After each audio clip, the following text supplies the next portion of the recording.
మీ అందరి ముందుకి కొన్ని పాత విషయాలు గుర్తు చేయాలి. దానికి సంబంధించిన రిజల్ట్ మీకు చెప్పాలని ప్రెస్ మీట్ పెట్టడం జరిగింది. ముఖ్యంగా 2012 సమయంలో ఈ విశాఖపట్నం ఉడాలా జరిగిన అతిపెద్ద భూ కుంభకోణం ఈ రాష్ట్రంలోనే అతిపెద్ద భూ కుంభకోణంగా అప్పుల్లో మనం చర్చించుకున్నాం. అప్పుల్లో లోడగల కృష్ణ నేనుగా తెలుగు యువత అధ్యక్షుడిగా ఉన్నాను, తెలుగుదేశం పార్టీ తరపు నుంచి. మేము 3 టౌన్లో కంప్లైంట్ పెట్టినా కూడా ఈ యొక్క స్కామ్ మీద చర్యలు తీసుకోకపోతే అడ్వకేట్ గిరిధర్ ద్వారా మేము ఏసీబీ కోర్టులో ప్రైవేట్ కంప్లైంట్ వేయడం జరిగింది. దాన్ని ఏసీబీ వారికి రెఫర్ చేసి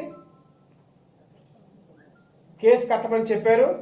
దాని క్రైమ్ నంబర్ 4/2012. ఇది ఏసీబీ కోర్టు వారు ఇచ్చిన ఎఫ్ఐఆర్. దాని తర్వాత 10 సంవత్సరాల సుదీర్ఘ విచారణ జరిపి రీసెంట్గా ఏసీబీ వారి కోర్టులో ఛార్జ్ షీట్ వేయడం జరిగింది. ఏదైతే తెలుగుదేశం పార్టీ వాస్తవాలు బయటికి తీసి కోర్టు ద్వారా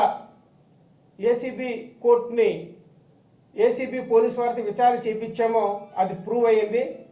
ముఖ్యంగా విశాఖపట్నంలో అతి పెద్ద భూ కుంభకోణం అప్పట్లో ఉన్న ఉడా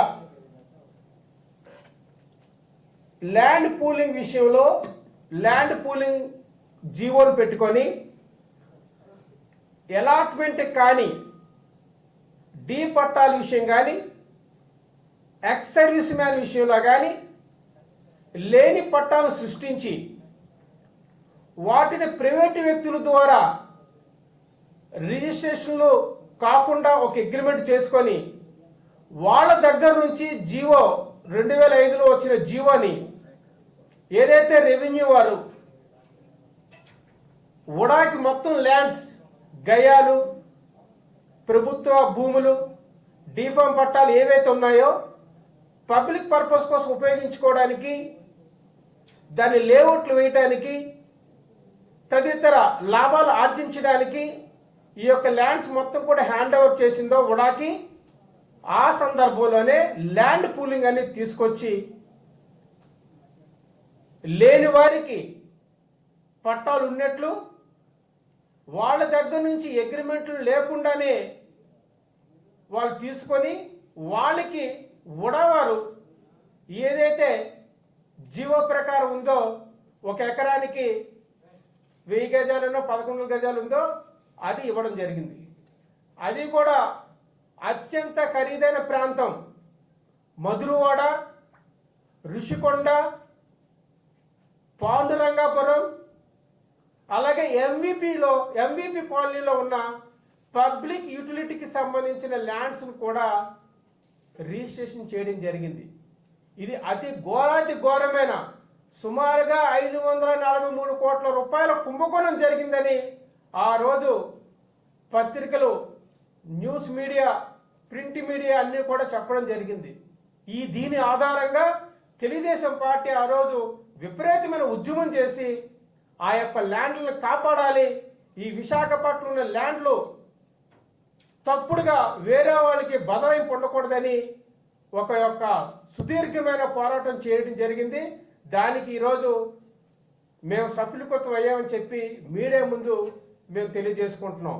ఇందులో ముఖ్యంగా ఏవైతే సర్వే నెంబర్లో కొన్ని మధురవాడ కానీ, ఋషికొండ కానీ, పాండురంగాపురం కానీ, ఎంవిపి కానీ ఉన్నాయో గజం ₹1,00,000 ఉంటే ఒక గజాన్ని 118 రూపాయలకి చేసిన ఘనత అప్పట్లో ఉన్న కాంగ్రెస్ పెద్దలు, ఏదైతే ఉడాకి సంబంధించిన అధికారులు ఉన్నారో, జీవీఎంసీకి సంబంధించిన అధికారి ఉన్నాడో, ఏదైతే ఉడా వైస్ చైర్మన్ ఉన్నాడో వీళ్ళందరూ కుమ్మక్కై మూకుమ్మడిగా ఒక పెద్ద భారీ దోపిడీ చేసే ఘనత సాధించింది ఉడా. అందులో ఈరోజు సుమారుగా 11 మందిని ముద్దాలుగా తీర్చి వీళ్ళు నేరం చేశారు, ఈ నేరం ప్రూవ్ అయ్యింది అని ఏవైతే డాక్యుమెంట్లు మేము సమర్పించామో 10 డాక్యుమెంట్లు అవన్నీ కూడా పూర్తి స్థాయిలో రద్దు కూడా చేయడం జరిగిందని మీడియా మిత్రులకు తెలియజేస్తున్నాం. ముఖ్యంగా ఎంవిపిలో ఏదైతే పబ్లిక్ యూటిలిటీ ఉందో అది ఎవరికి ఇవ్వకూడదు, అది కూడా దారాదత్తం చేశారు.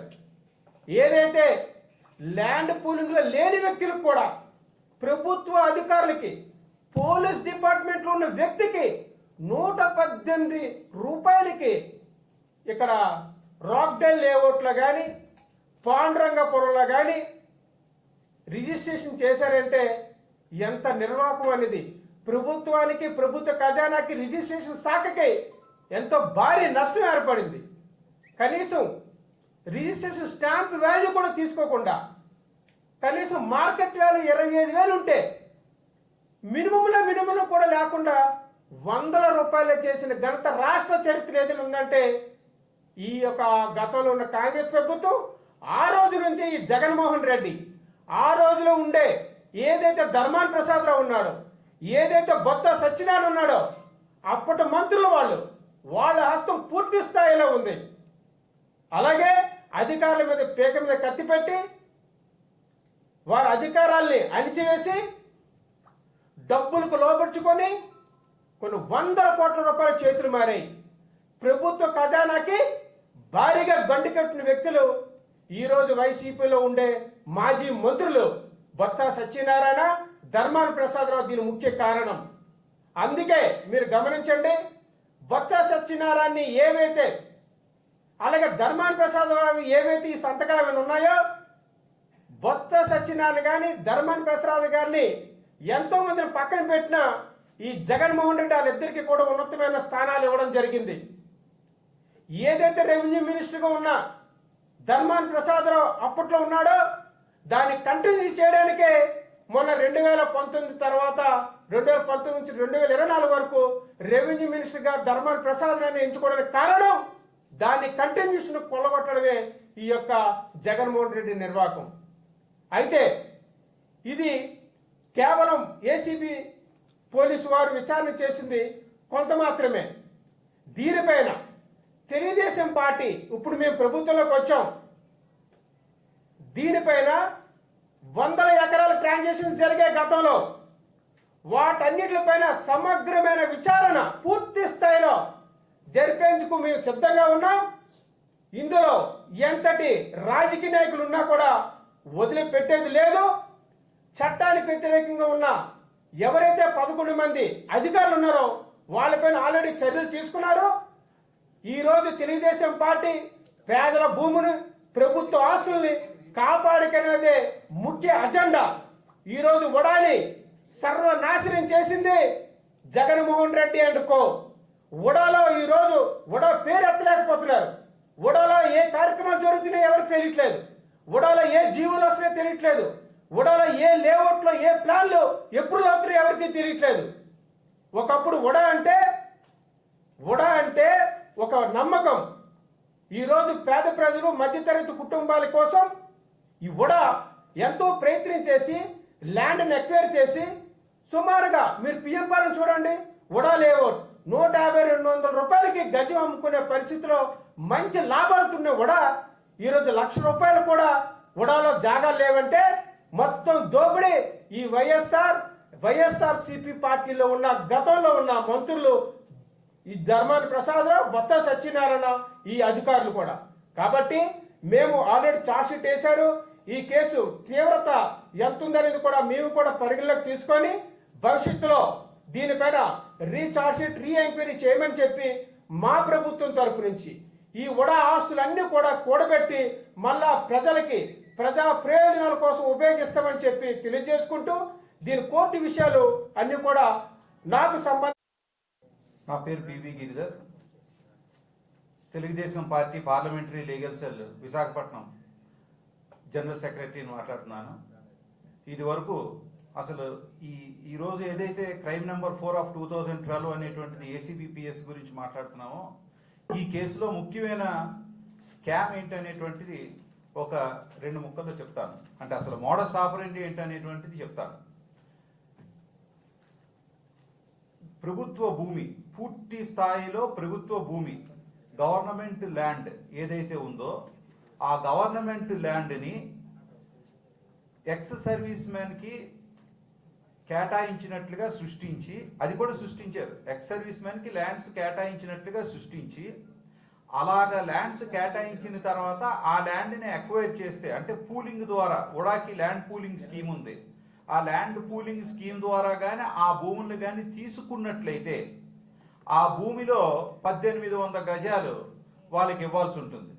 ఈ రకంగా అసలు ఎవరి పేరు మీద లేని భూమిని ఎక్స్ సర్వీస్ మ్యాన్ బోగస్గా సృష్టించి వాళ్ళ పేరు మీద భూములు కేటాయించినట్టు సృష్టించి ఆ రికార్డుల ద్వారా ఆ ల్యాండ్ పూలింగ్లోని వాళ్ళకి తిరిగి, అంటే ఎవరైతే ఎక్స్ సర్వీస్ మ్యాన్గా ఓనర్స్గా చూపిస్తున్నారో వాళ్ళకి ల్యాండ్ కేటాయించినట్లుగా సృష్టించి అలా కేటాయించిన భూమిని ప్రైవేటు వ్యక్తులకి వాళ్ళు అమ్మినట్టుగా సృష్టించారండి.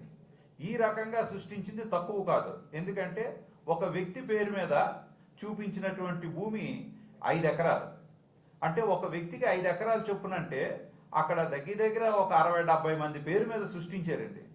ఇందులో ముఖ్యమైనది ఈ స్కీమ్లో జరిగినవి ఎక్కడెక్కడంటే ఓజోన్ వ్యాలీ, మధురవాడ, అలాగే ఋషికొండలోని సర్వే నెంబర్ 335లోని ఋషికొండలోని కూడా ఇలాగే ల్యాండ్స్ని సృష్టించి అక్కడ కూడా స్కామ్ చేశారు.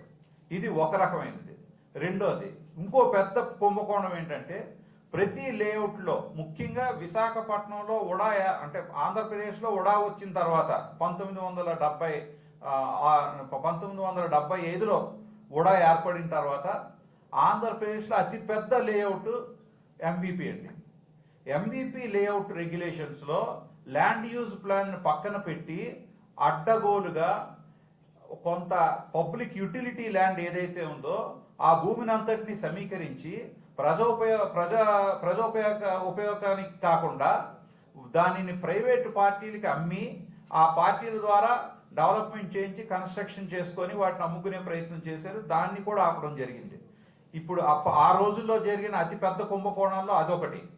ఇక నెక్స్ట్ ఇంకొకటి ఏంటంటే పాండురంగాపురం అనేటువంటిది మన అందరికీ తెలిసిందే.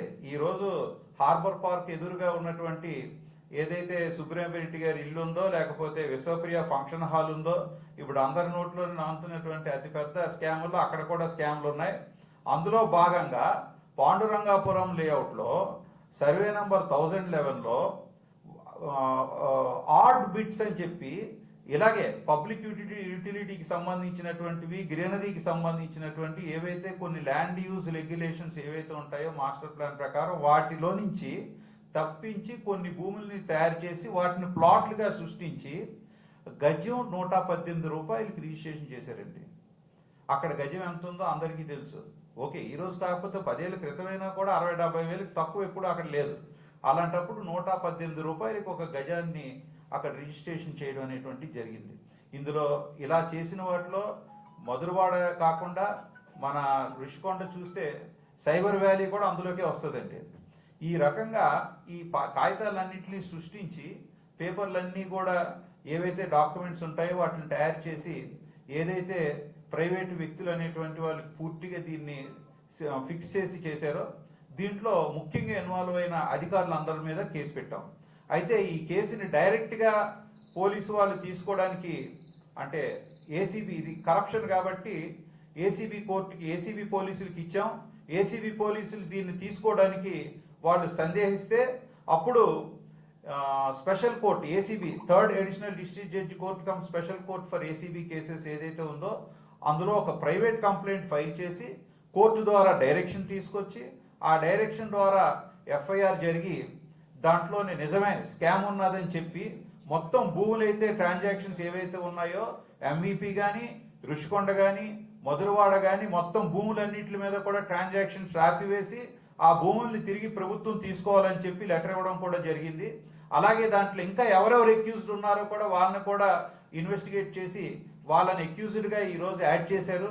ఈరోజు సందర్భం ఏమిటంటే క్రైమ్ నెంబర్ 4 ఆఫ్ 2012 అనేటువంటి కేసు ఏదైతే ఉందో ఏసీబీపీఎస్, అది ఇప్పుడు ఛార్జ్ షీట్ ఫైల్ చేశారండి. అంటే నేరం ఎలా జరిగింది అనేటువంటి దాని మీద ఛార్జ్ షీట్ ఫైల్ చేశారు. దాన్ని మేము కంటెస్ట్ చేసే స్టేజ్లో ఉన్నాం. ఎందుకంటే ఇంకా దాంట్లోని కొన్ని యాడ్ చేయాల్సినటువంటి ఉన్నాయి కాబట్టి అవి యాడ్ చేస్తామని తెలియజేస్తూ సెలవు తీసుకుంటున్నాం.